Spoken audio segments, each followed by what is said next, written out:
C'est avec une très grande joie d'entrer en nouveau dans votre foyer.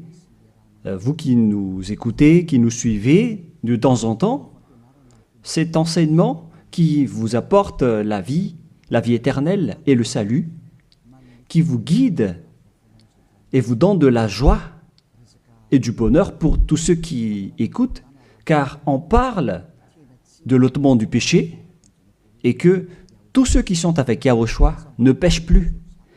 C'est le bonheur exceptionnel et c'est la grande paix pour vous d'être à ses côtés. C'est pourquoi on va vous partager cette bonté et aujourd'hui on va parler du sujet de Noël qui est dangereux pour vous. Alors, réfléchissez. Pour vous qui célébrez cela et qui pensent à le faire également, sachez que c'est un pire danger qui vous attend avec cela. Ça va vous faire jeter en enfer si vous continuez encore à le faire.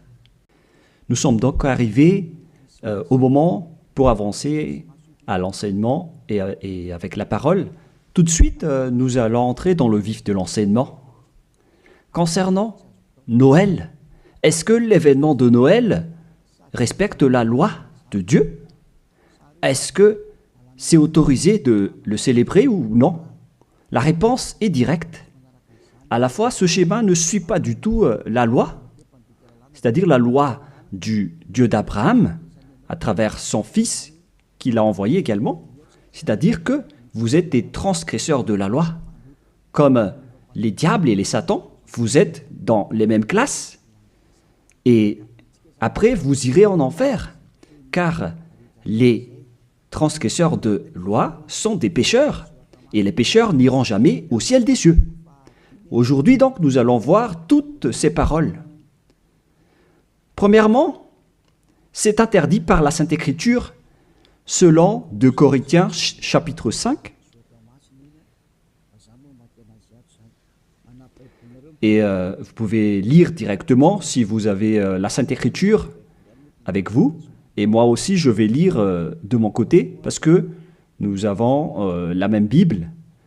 D'ailleurs, moi aussi, j'ai la Bible en application ici, avec le livre 2 Corinthiens, chapitre 5, à partir du verset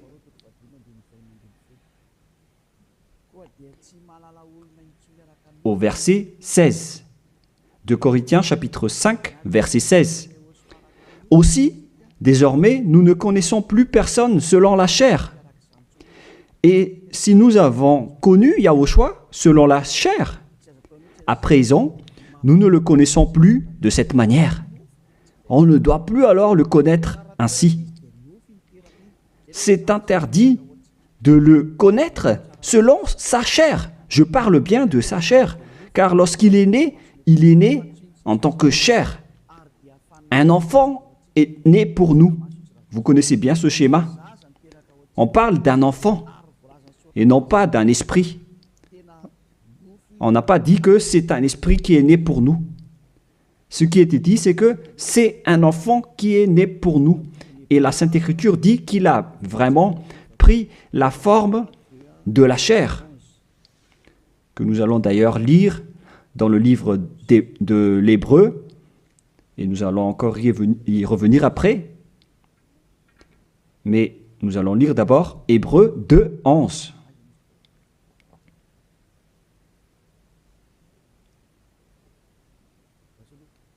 Où il est passé déjà.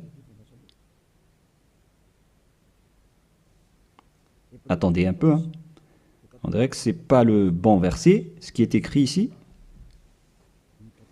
Non, c'est Hébreu 2, 14 et non pas 11. Voilà, verset 14 et non pas 11. Puis, donc, les enfants ont eu un partage le sang et la chair, lui aussi y a participé également afin de briser par sa mort la puissance de celui qui a l'empire de la mort, c'est-à-dire le diable.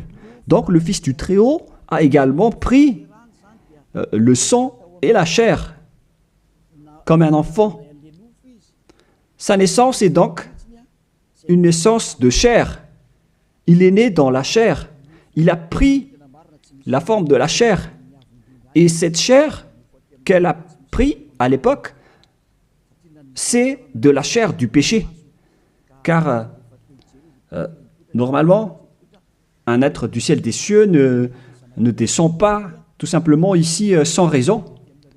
Même les anges peuvent être visibles ou invisibles en fonction de leur mission. Mais le Fils du Très-Haut, qui ne devait pas venir ici, il a sa forme spéciale venant du ciel des cieux, mais puisqu'il devait venir ici, donc il a dû prendre la chair humaine qu'il a vêtue en tant que chair de péché. C'est-à-dire que la chair de Yahushua, c'était de la chair de péché, où il y a plein de péchés. Il n'est pas un péché, mais c'est la chair qu'il a vêtue qui est la chair de péché. Donc si on regarde la chair qu'il a vêtue, on voit vraiment que c'est de la chair du péché. Et nous allons d'ailleurs voir la parole de Dieu à ce sujet. Nous allons encore lire ce verset avant de revenir à la première. Donc, Romains, chapitre 8, au verset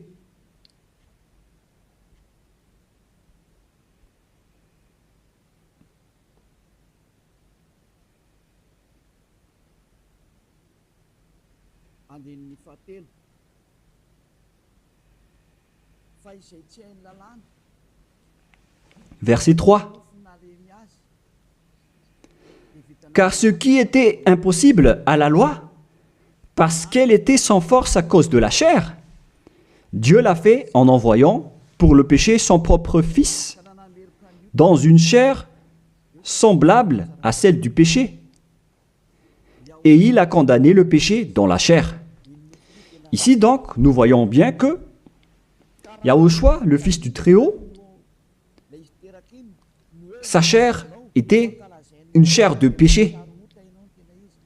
Et lors de sa naissance, si vous allez le célébrer, si vous allez célébrer son anniversaire, vous allez célébrer le péché et vous allez glorifier le péché, car il s'agit d'une chair de péché qu'il n'accepte pas du tout. Donc, c'est pourquoi c'est interdit de célébrer Noël, car c'est une célébration de sa chair, qui est une chair de péché, qui est vraiment interdit. Et maintenant, nous allons revenir avec le livre du 2 Corinthiens, chapitre 5, verset 16. Voilà. Ainsi, aussi, désormais, nous ne connaissons plus personne selon la chair. Et si nous avons connu Yahushua selon la chair, à présent, nous ne le connaissons plus de cette manière. C'est devenu interdit de le connaître ainsi.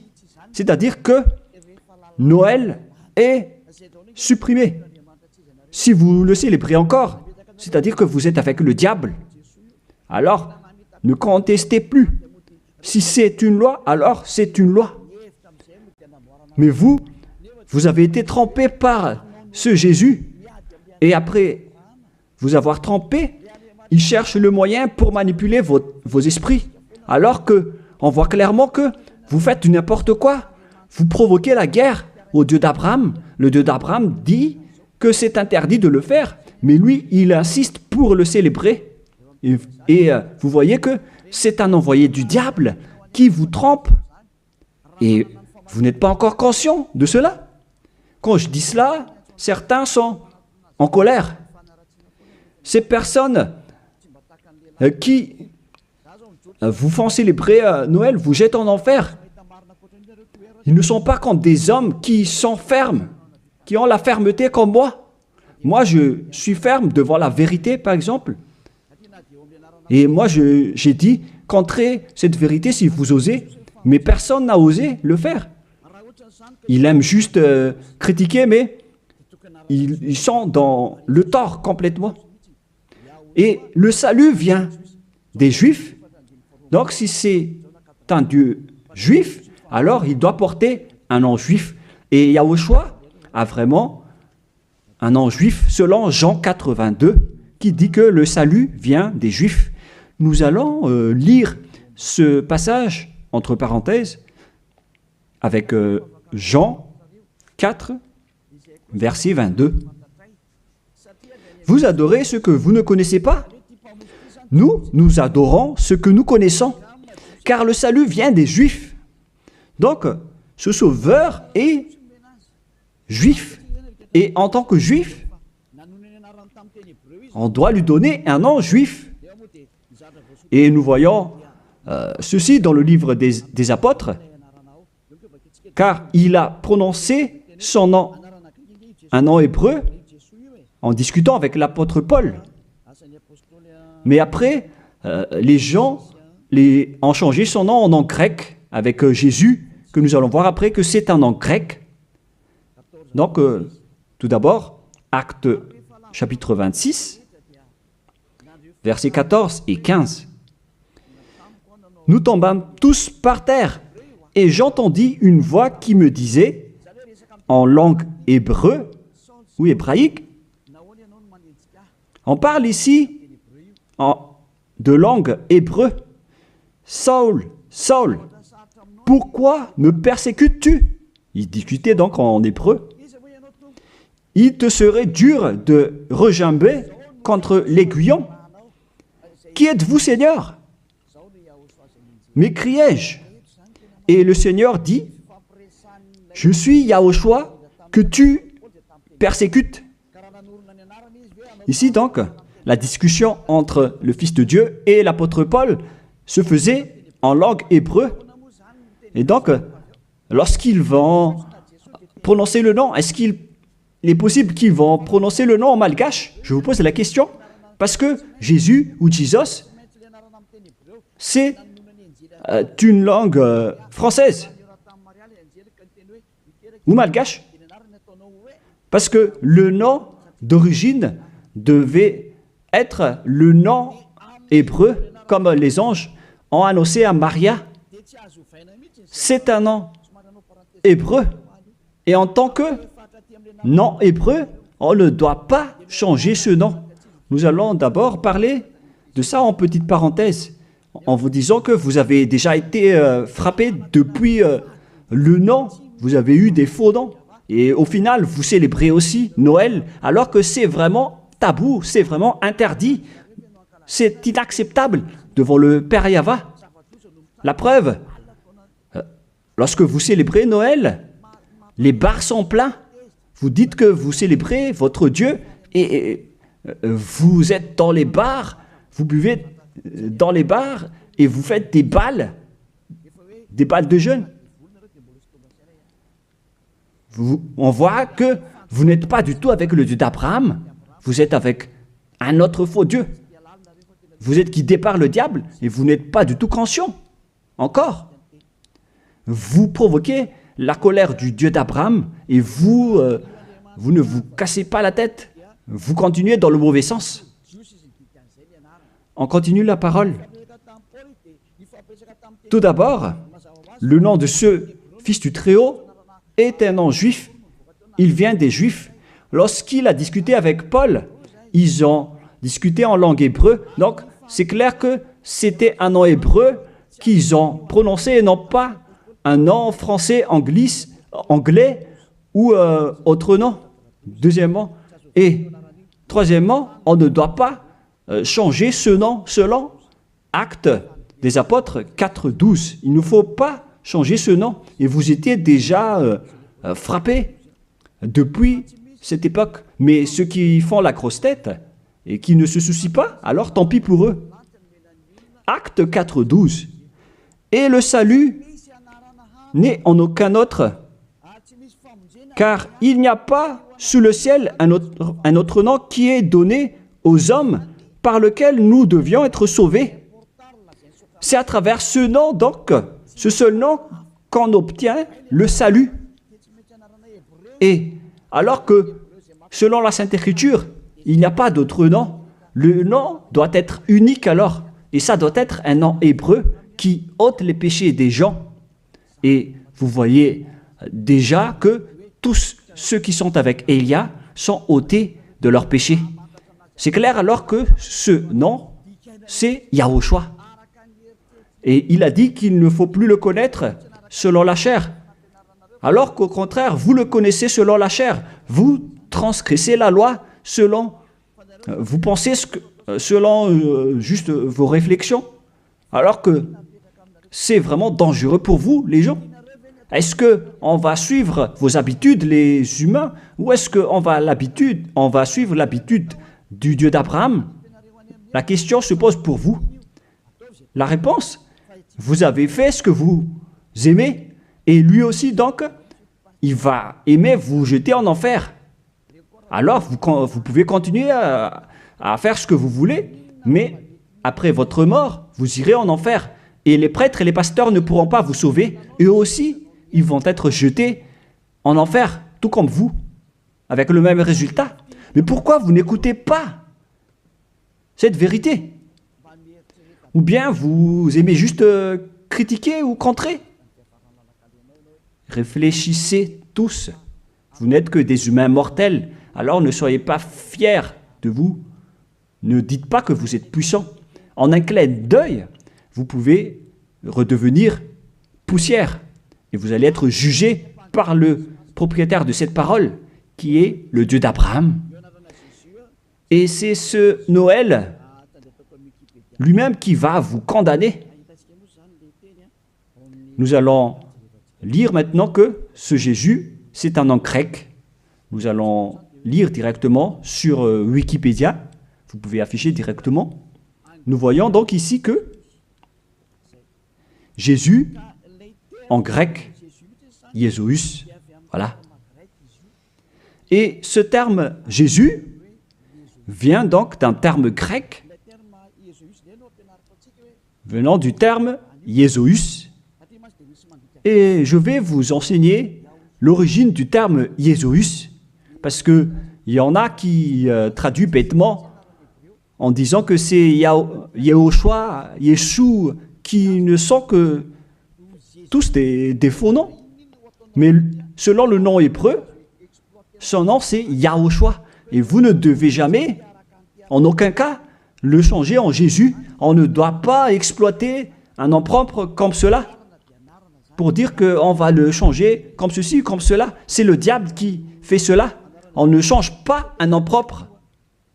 Et je vais entrer en détail sur ce sujet, sur l'origine du nom Jésus, car ici on dit que c'est un nom grec. Où est donc l'origine de ce terme Jésus? Nous allons donc expliquer à travers cet enseignement. Vous pouvez afficher directement. Donc, le nom du Dieu grec, c'est Zeus. Zeus.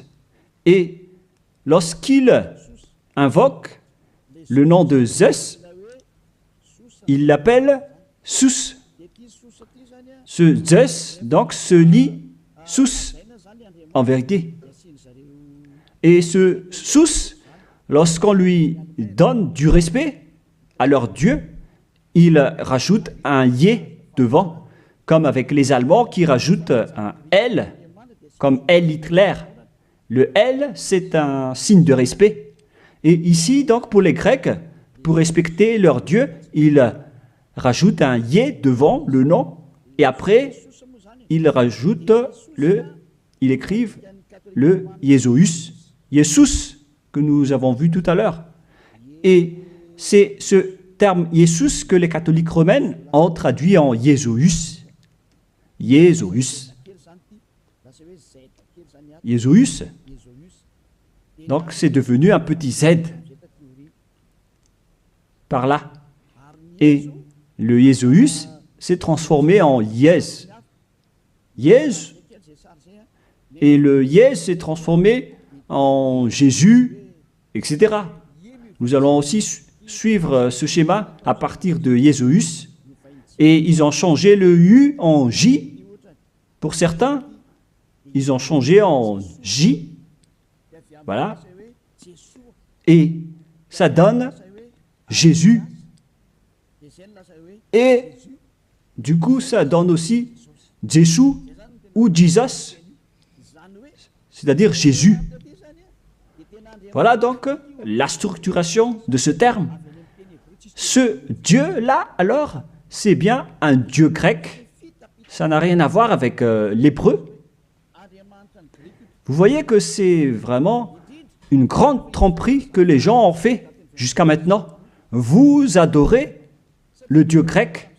Et surtout, avec le sujet du 25 décembre, je vais entrer tout de suite là-dedans, car je veux dire que c'était depuis ce roi diabolique, à l'époque, qu'on a célébré donc cette date du 25 décembre, en célébrant aussi le dieu Zeus olympien, qui a inventé d'ailleurs les Jeux olympiques.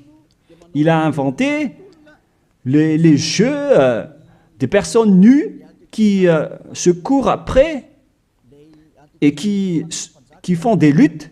C'est Zeus qui a enseigné cela avec le roi Antiochus Épiphane également.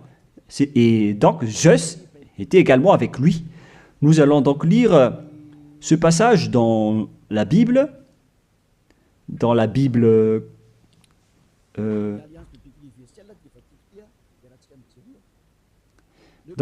l'Alliance biblique universelle que je vais lire. Le 15e jour du mois de Casleu, l'an 145, le roi fit construire l'abomination de la désolation sur l'autel. Ils construirent aussi des autels dans la ville de Juda. On voit aussi donc ce verset dans le livre de 1 Maccabée, chapitre 1, verset 54 pour une autre version, et verset 57 pour une autre version. Donc, si vous avez le livre du Maccabée dans la Bible catholique, je vais relire encore une fois chez moi, et vous voyez sur l'écran en langue malgache, qui est plus convenable, mais le voilà. 1 Maccabée, chapitre 1, verset 57 pour une autre version, et pour une autre version, c'est verset 54. Et donc, on a aussi le verset 57 pour l'autre version. Le voilà. Le 15e jour du mois de Casleu, l'an 145, ils construisirent l'abomination et de la désolation sur l'autel des holocaustes. Ils construisirent aussi des autels dans les villes de Juda, alentour. Quel est alors le rapport de cette histoire avec ce que je dis ici? C'est que il y avait un roi qui a provoqué la guerre au Dieu d'Abraham, qui a profané son temple, qui a fait des abominations dans le temple. Et cet homme, il est entré dans le temple de Jérusalem à la date du 15 du mois de Casleu, et il a construit des autels, des holocaustes dans ce temple. Et avec ces autels, il va pratiquer des sacrifices d'holocauste. Et après, à la date du 25 décembre, il est encore entré là-dedans, dans le temple, en faisant des holocaustes. Ce que je veux dire, c'est que c'est ce Antiochus IV Épiphane qui est le propriétaire de cette fête. La preuve, le dimanche de l'Épiphanie que vous célébrez tous ensemble, que ce soit les protestants ou les catholiques, vous célébrez tous le dimanche de l'Épiphanie. Cet événement vient du nom du roi Antiochus IV Épiphane. Dans le 1 Maccabée, chapitre 1, verset 11, de ces rois sortit une racine d'iniquité. On parle ici d'un roi grec, Antiochus Épiphane, fils du roi Antiochus. qui avait été à Rome comme otage. Donc, selon ce schéma, ce Antiochus IV, Épiphane, c'est un roi grec. Et ce roi est entré dans le temple. Et lors du 14e jour déjà, on va préciser, pour ne pas faire une erreur, nous allons bien préciser, car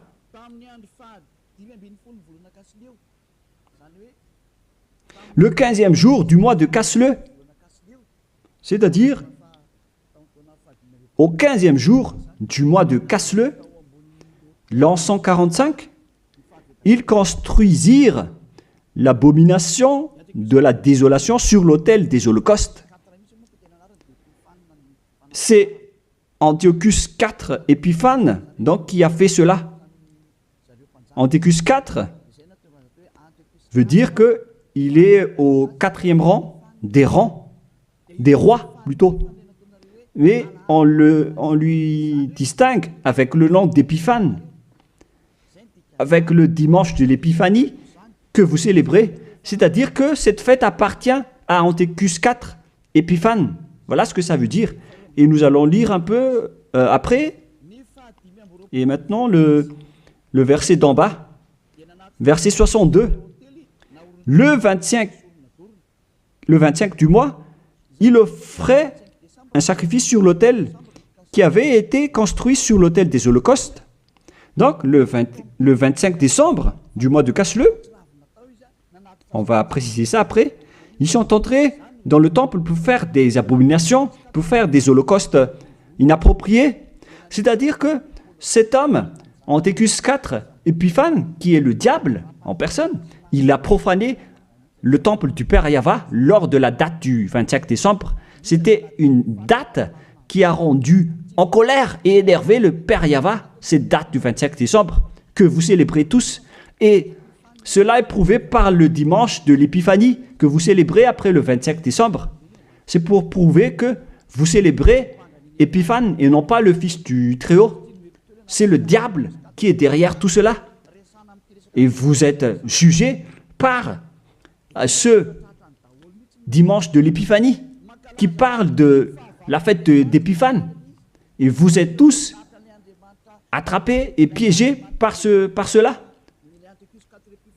Vous avez rendu en colère le vrai Dieu en rendant gloire au diable d'Antiochus IV Épiphane, car c'est lui qu'on célèbre à ce sujet.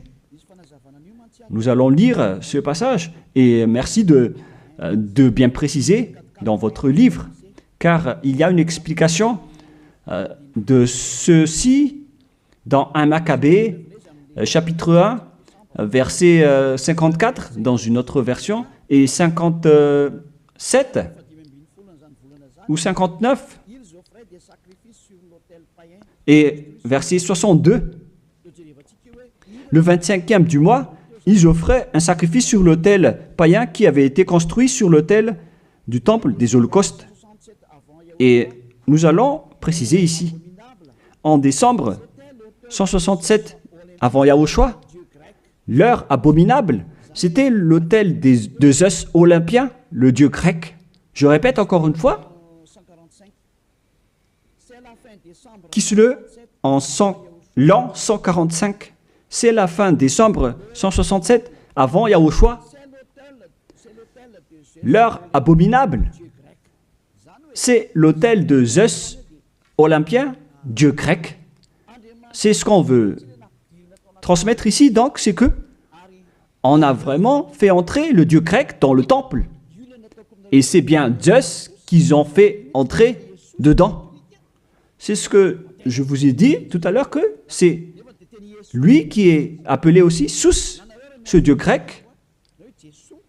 C'est vraiment Jesus.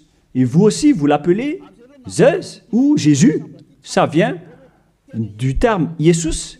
Et on vous a manipulé aussi avec l'événement du 25 décembre.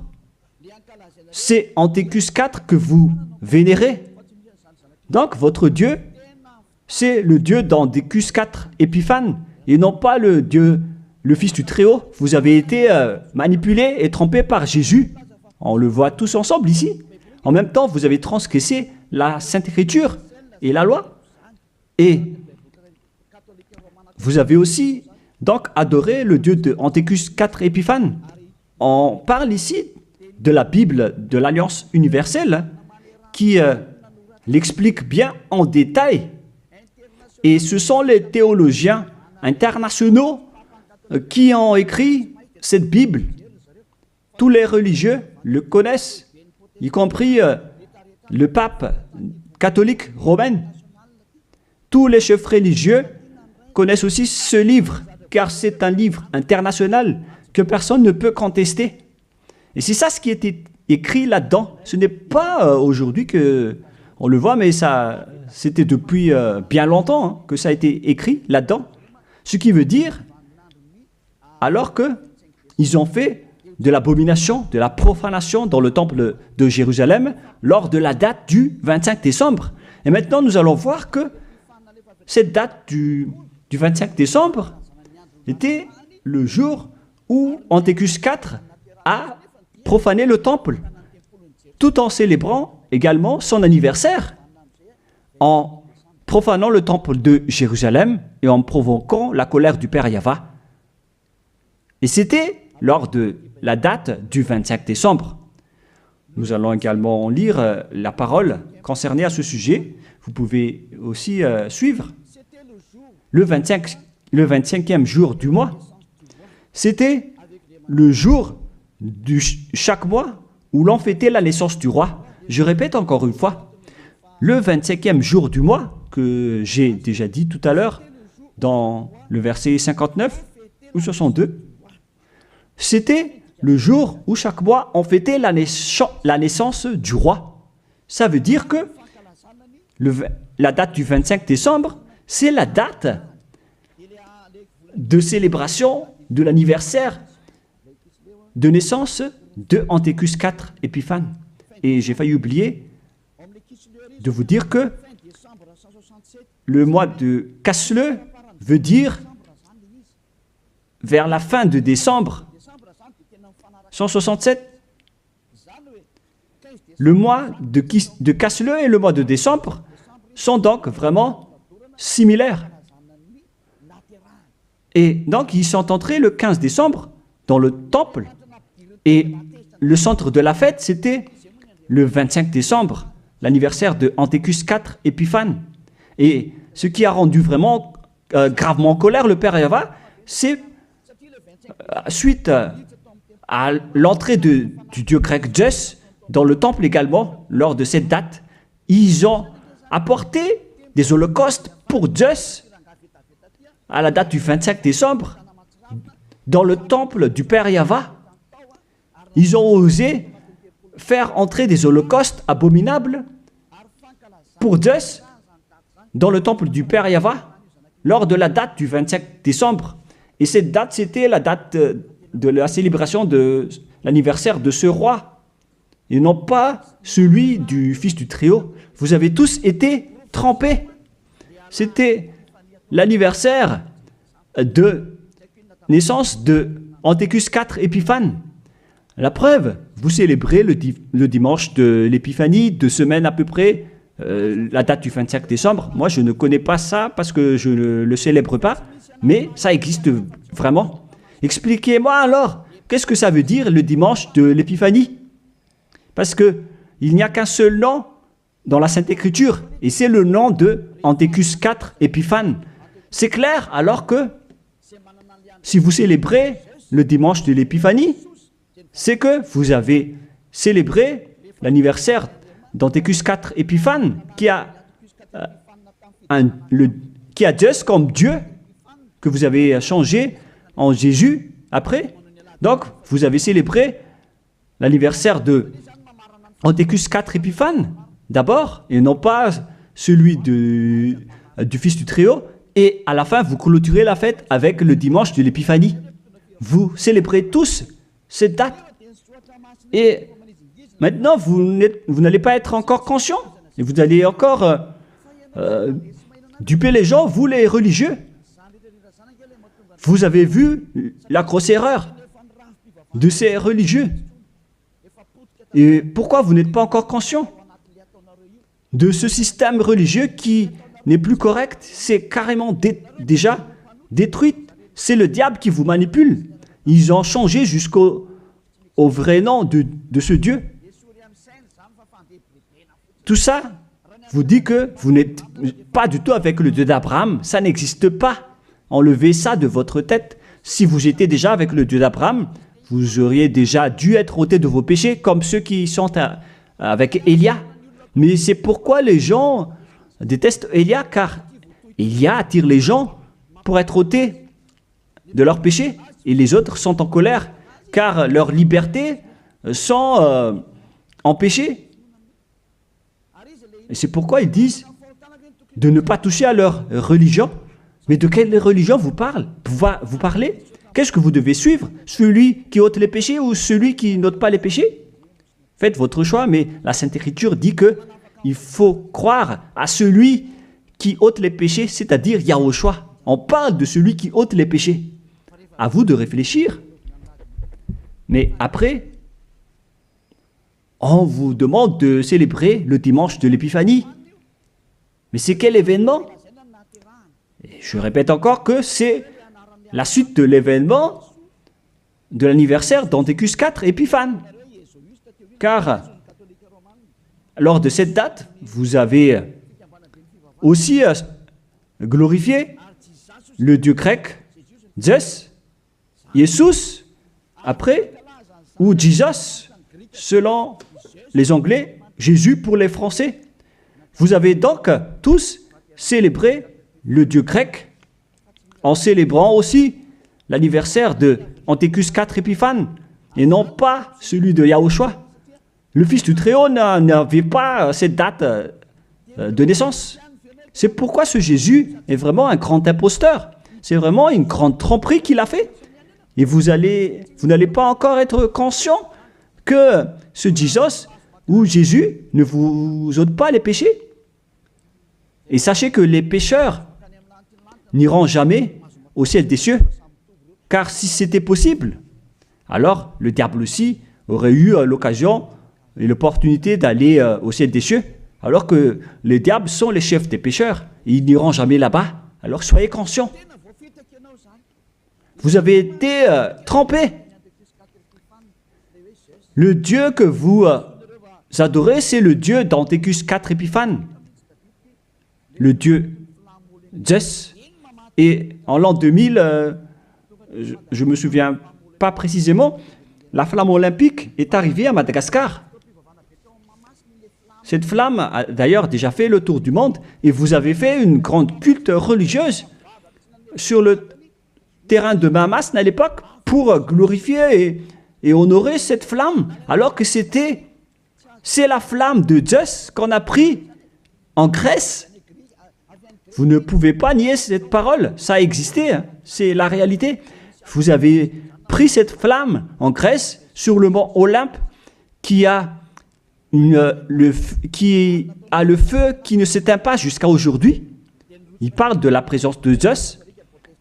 On a pris cette flamme là-bas et on l'a amenée à Madagascar. Et toutes les églises, les protestants, les catholiques, ainsi que les petites églises,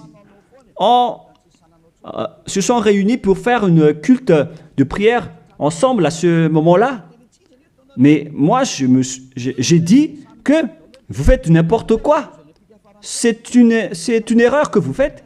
Et tout le monde a reculé après. Et ils ne l'ont plus osé le faire. Peut-être qu'ils l'ont refait, mais ils l'ont fait discrètement. Parce qu'ils connaissent déjà que l'ambassadeur de Yahushua va encore se lever pour blâmer et pour critiquer. Mais cela prouve que cette flamme vient du mont Olympe, le montagne de feu. Et ils ont pris donc cette flamme là-bas, car Antiochus IV Épiphane, il a créé les Jeux Olympiques avec les jeux de lutte, avec des personnes nues. C'est Antiochus IV Épiphane qui les a créés et qui les a enseignés. Il est le leader de ce genre de jeu. C'est pourquoi la majorité des sports se pratiquent nus, car c'est lui qui a inventé cela. C'est pourquoi on parle de Jeux olympiques. Ça vient du mont Olympe en Grèce, et c'est Zeus qui est dedans, que les Grecs ont appelé Jésus, Jésus pour les catholiques, et Jésus, au final, celui que vous adorez. Donc, vous adorez Zeus. C'est Zeus qui est votre chef. Et après, je ne me souviens plus si c'était en 2004 ou 2006, vous avez emmené la flamme olympique ici. Vous avez fait une grande fête au terrain de Mamas, qui a créé une grosse embouteillage comme pas possible. Ici à Tananarive, ça a vraiment été trop. C'était une grande folie. Ça prouve donc que votre Dieu, c'est Zeus. Car s'il n'était pas votre Dieu, alors vous n'aurez pas dû faire de la prière ensemble avec cette flamme olympique. Alors c'était la preuve que vous priez le Dieu Zeus, qu'on appelle également Sus ou Jésus, et au final Jésus ou Jesus. Qu'est-ce que vous allez encore dire face à cela? Alors, osez dire que on n'a pas fait une culte, on n'a jamais fait de culte à Mamas, en disant que j'invente tout ça. Bah, là, c'est trop de mensonges si vous osez encore dire cela. Parce que là, on parle vraiment de la flamme olympique qui vient du mont Olympe en Grèce. Et ensuite, le Dieu qui est propriétaire de cette flamme, il s'appelle Zeus, que vous appelez aussi Jesus ou Jésus, avec les autres appellations que j'ai déjà expliquées. Et l'homme qui l'a vénéré, c'est Antiochus IV Épiphane. Ils sont dans le même camp. Alors que vous, les religieux et vos fidèles, vous avez prié ensemble avec cette flamme olympique. C'est-à-dire que vous avez le Dieu, vous avez comme Dieu le Dieu grec jusqu'à la fin. Alors, restez toujours là-dedans et vous allez voir.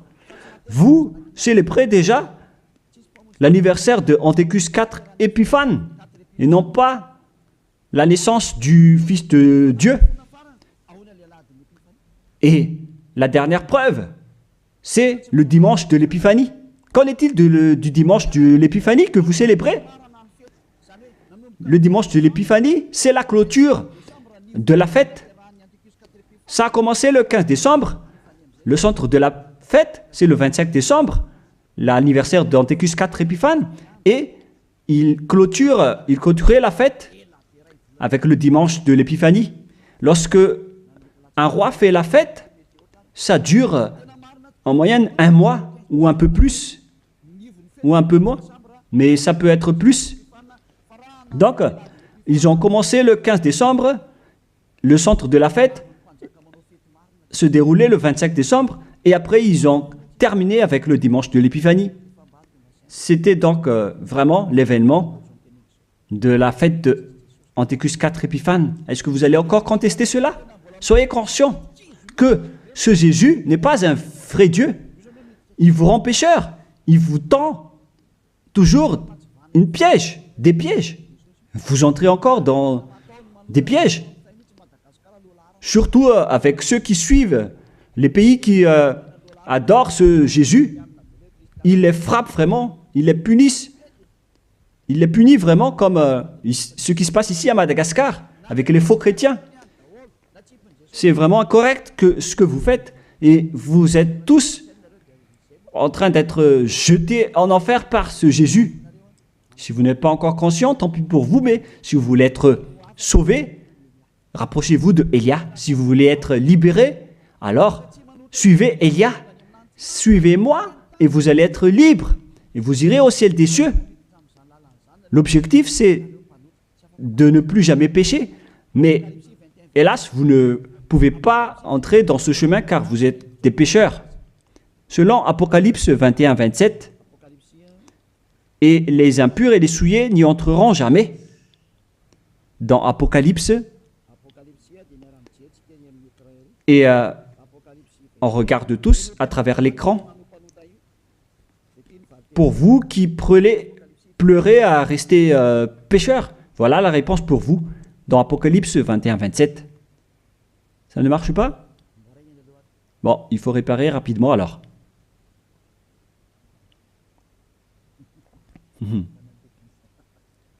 On a vu la main du technicien, c'est pas grave parce qu'il travaille. Apocalypse 21-27. Et il n'y entrera rien de souillé. Voilà ce qui est dit dans votre Bible. Donc, les pécheurs n'iront jamais au ciel des cieux. Vous vous trompez d'adresse. Vous avez un faux espoir. Vous avez vraiment été frappé par ce faux Dieu, par votre faux Dieu qui n'est qu'un imposteur. Si c'était un vrai Dieu, il aurait déjà dû vous ôter de vos péchés. Mais voilà, il vous a trompé. Voilà, vous ne pouvez plus répondre avec le dimanche de l'Épiphanie. Qui vous a fait célébrer cette date? Pourquoi vous l'avez célébrée? Vous l'avez célébrée pour vous enchaîner en ce moment. Car là, le dimanche de l'Épiphanie clôture la fête du roi. Et donc, vous avez célébré la fête du roi. On vous attrape par ceci.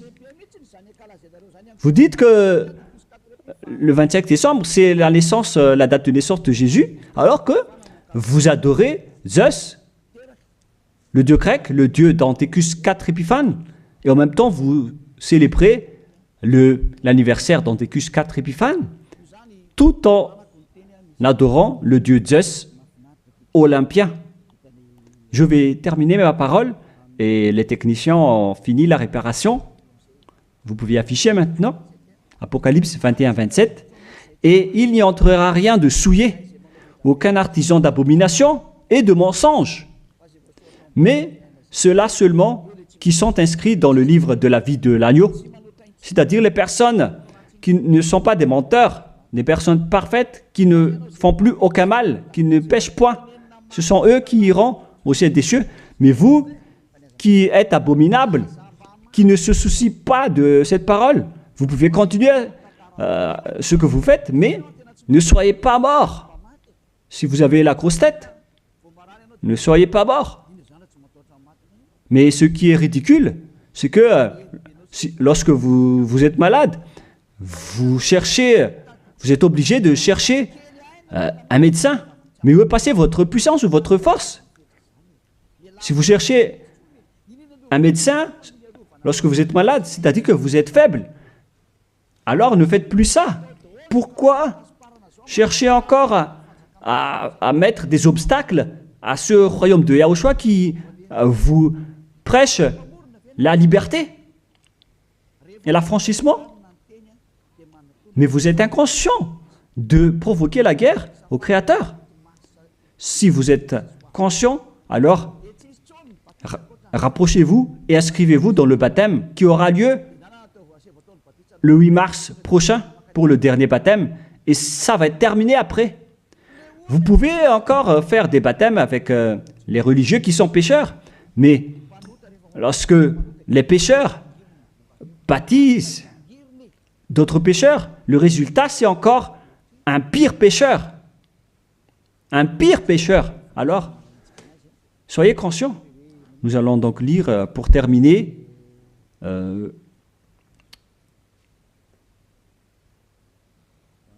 voilà.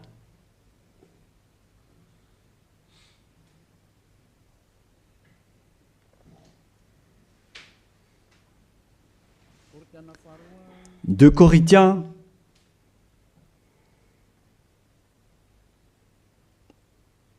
chapitre 5, verset 16. Vous pouvez afficher directement. Voilà.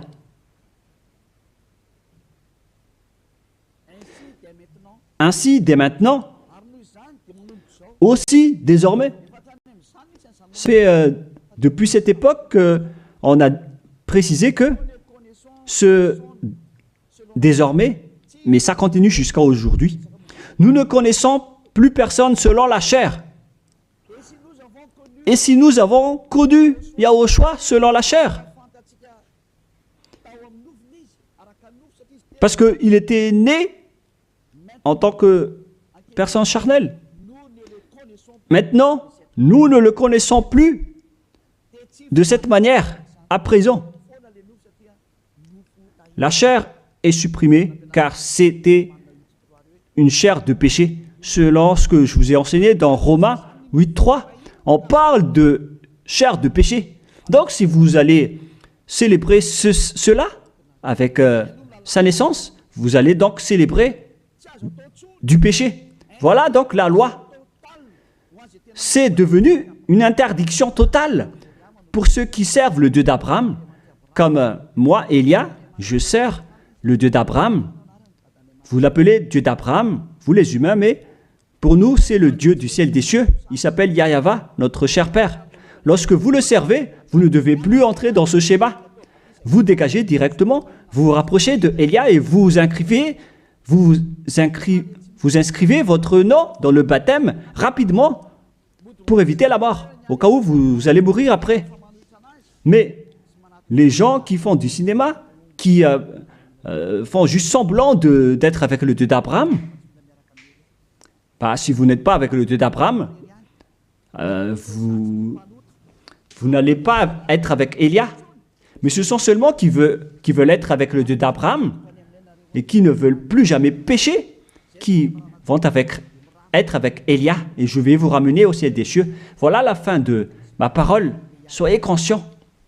Bref, ceux qui célèbrent Noël vont être en guerre avec le Dieu d'Abraham et vont aussi être en guerre avec Yahushua, le fils du Très-Haut, qui a dit « ne péchez plus ». Et ceux qui célèbrent Noël vont être en guerre avec ce Dieu d'Abraham qui a dit « je ne donnerai point ma gloire aux autres et ne souillez pas mon nom ». C'est dans Ésaïe 48, 11 que nous allons d'ailleurs lire. Sa gloire ne doit plus être donnée aux autres faux dieux. Si vous utilisez encore cette parole de Dieu, si vous voulez servir le Dieu d'Abraham, alors il ne faut plus faire du n'importe quoi. Il faut suivre ses paroles. Lorsqu'il dit que c'est interdit, alors ne faites plus la grosse tête. Et si ceux qui insistent à vous dire le contraire, c'est-à-dire, sachez qu'ils vont vous jeter en enfer. Alors ne soyez plus manipulés comme les enfants. Vous êtes maintenant matures, vous êtes des adultes, vous avez la conscience. Sachez que c'est de l'amour pour vous sauver. On dévoile donc le mal que font ces faux dieux. Alors, face à cet amour, soyez conscients maintenant. Soyez conscients. Dans Ésaïe 48, 11, il est dit qu'il ne faut plus prier les faux dieux. C'est interdit par la loi. C'est pour l'amour de moi que je le fais. Car comment mon nom serait-il profané? Je ne donnerai pas ma gloire à un autre. Pourquoi donc le Seigneur Yahushua, le Fils du Très-Haut ici, pourquoi il dit qu'il ne faut pas célébrer la chair du péché? Et la Sainte Écriture dit aussi que le 25 décembre, c'est la date de naissance du roi diabolique et non pas celui du Fils du Très-Haut. Voilà ce que le Fils du Très-Haut a dit. Et pourquoi vous insistez encore à faire le contraire? Mais qu'est-ce que vous cherchez, vous les religieux qui sont des sorciers? Et aussi, vous qui acceptez d'être menés dans le tort. Mais qu'est-ce que vous cherchez? Vous voulez vraiment provoquer la guerre à ce Dieu d'Abraham? Vous l'avez déjà fait, alors vous pouvez continuer. Mais pour ceux qui sont conscients qu'on ne peut pas le combattre, ce Dieu d'Abraham, alors dégagez de là et venez ici. Rapprochez-vous de Élia et suivez Élia. Voilà ce que vous devez faire. Il faut suivre Élia. Il va nous ramener au ciel des cieux, chez le Dieu d'Abraham. Il va nous ramener là-bas. Mais il faut d'abord être ôté des péchés pour y intégrer. Et on a réussi cela. C'est le pouvoir que Yahushua a donné à Élia. Alors suivez-moi. Nous irons chez le vrai Sauveur, Yahushua, celui qui a vraiment été crucifié. Allons-y maintenant. Prenez une décision et ne tuez plus votre esprit. votre esprit est très triste, car après votre mort, vous allez redevenir poussière. Mais votre esprit va être en souffrance. Vous voyez, lorsque vous faites du mal, vous réfléchissez après, vous stressez en appelant Dieu, en disant « Mais qu'est-ce que j'ai fait, mon Dieu ?» Mais puisque vous avez déjà commis le mal, le diable va aussi venir vous blâmer. Et après, vous vous déprimez, vous êtes au bord du suicide, et vous faites encore plus de mal. Voilà ce que font ces diables. Ils vous encouragent à faire du mal. N'acceptez plus cela. Retournez-vous vers Yahushua. Ma parole se termine. Rapprochez-vous de Yahushua. N'entrez plus dans ce mauvais sens et dans cette folie. Tant pis pour ceux qui veulent combattre le Dieu d'Abraham. Laissez-les écouter les propos des diables. Mais vous qui êtes conscients que ces faux dieux vous rendent pécheurs, ainsi que les religieux qui vous disent vous pouvez commettre des péchés, il faut juste demander pardon après. Tout ça transgresse toutes les lois du vrai Dieu. Si vous ont déjà tué, alors dégagez de là et suivez Élia. Je peux vous prendre avec la main pleine de joie si vous cherchez vraiment le vrai Dieu, il est vraiment merveilleux. Ma parole se termine, que Yahushua vous bénisse et à la prochaine, prions ensemble. Merci infiniment, Père Yahva. C'est vraiment de l'amour, cette parole venant de toi. Tu fais connaître aux gens la vérité. Tu as dévoilé clairement la grande tromperie pour ce monde, car le monde aussi te provoque énormément. Alors, c'est juste que tu envoies les châtiments. Avance la récolte, Père, et avance ta parole et ton châtiment sur cette terre, car le moment est venu. On a déjà annoncé les avertissements, mais personne ne se soucie. Ta décision est méritée, Père Yahva. Il mérite d'être châtié. Il ne s'agit pas d'une récolte pour le ciel des cieux, mais un châtiment d'après ce qu'ils ont fait. C'est le jour de la vengeance, Père. Mais tous ceux qui veulent fuir ce danger, Père, qu'ils sortent de là et qu'ils se rapprochent de Élia, car je vais les ramener auprès de toi, Père Yahva et Yahushua. Faites en sorte qu'ils me trouvent, même s'ils sont à l'extrémité de la terre. Faites en sorte qu'ils se tournent vers Élia. Je suis déjà là. Tu m'as déjà envoyé pour les envoyer vers toi, pour les regrouper, pour les ramener vers toi. Gloire à toi, Père Yahva. Gloire à toi, Yahushua. Bénis alors cette parole pour qu'elle touche le cœur de chacun, pour qu'il sache que c'est le salut, mais pas un jeu. Merci, Père Yahva. Au nom de toi, Yahushua, je fais toutes ces prières. Alléluia. Amen. Merci à tous d'avoir suivi la parole et l'enseignement. Au revoir. Au revoir tout le monde.